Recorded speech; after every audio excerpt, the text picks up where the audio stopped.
چه خبر؟ امروز اومدیم بریم زمین چمن فوتبال بازی کنیم ببینیم چه خبر. تا آخر این ویدیو با من باشین، کانال من ساب کنین، این ویدیو رو لایک کنین، زنگوله کنارش هم چنل رو من زدی، بغلش هم زنگوله رو بزن.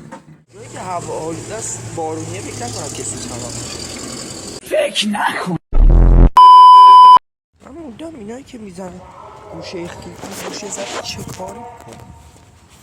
نه دیگه نه، این وضعیت درست نیست. اوکی. الان فکر میکنیم باز چی دارم میدونم، چون زودتر برسم.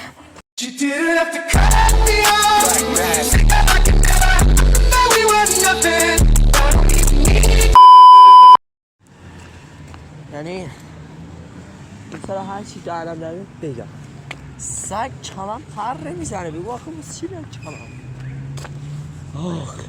اینقدر دویدم قلبم داره بیره تو حلقم. چی بود؟ داره بیره تو دهنم. قلب حلقم همه چی یه چمنه ولی سگ پر نمیزنه. اوکی. آیا با قرار دعوا گذاشتن همه جمع شدن من دعوا کنن میگه محلهای من جنگی هن. بریم اینو چه خبره.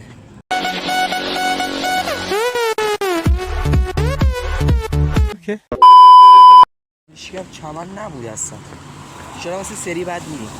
خدا نگهدار. این چنل رو ساب کنین حتما بچه. بذار پستامون ویوش بره بالا یه ذره. دست شما در